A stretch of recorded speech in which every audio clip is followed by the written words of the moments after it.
High frequencies, everyone. Sharing my little selenite crystal wand here.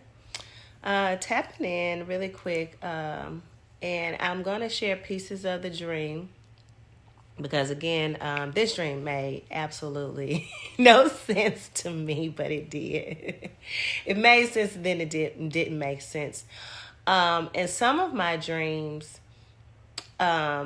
I don't share all parts of it because I know those parts are specifically just for my person, and it would not make sense to anybody else but me.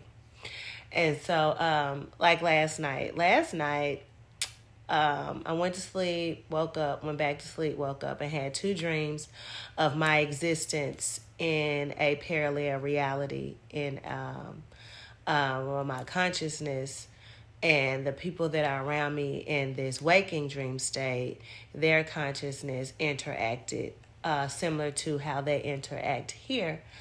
But it was, of course, a little different. And so in the first dream, it was at my home.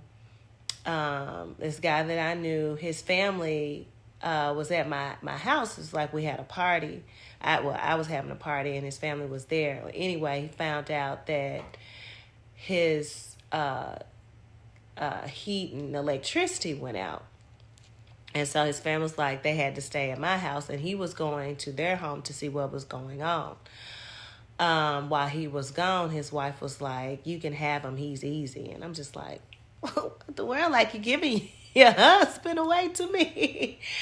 And so he came back.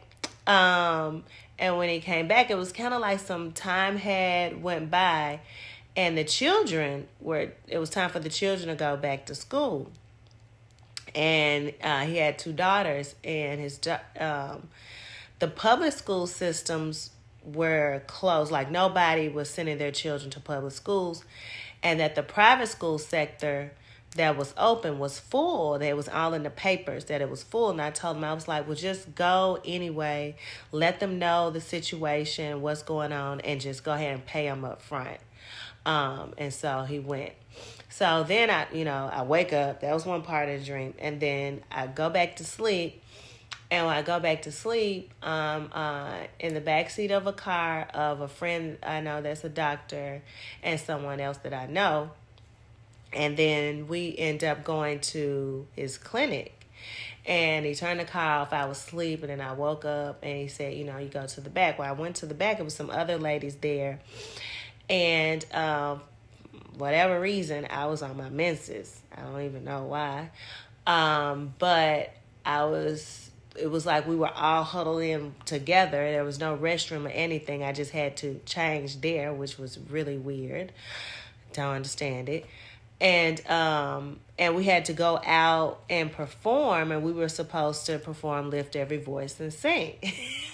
So, oh gosh, you got to have some dreams like these to break up the monotony of all the heavy duty information that we get. Because of course, neither one of these parallel existences, as myself, I had no lucid dreaming. It wasn't any third eye vision. But to me, just looking back on it, was kind of like, wow, this is so weird. And I woke up singing Lift Every Voice and Sing. And I haven't sung that song since I was a little girl in a long time. So, yeah, those were the dream states. So, yeah. Even though every night I dream, I do think that sometimes our bodies and our minds need a break, and it's kind of funny to have these different existences that you can see yourselves in with other people in the waking state reality come into the dream state reality, and you all have different experiences there. That's kind of like you may want to think a little bit deeper about these connections, and how you have connections on other realities and other planes of existence. So yeah, that was my dream state. You all, sometimes you just have to be curious and laugh at it. So high frequencies.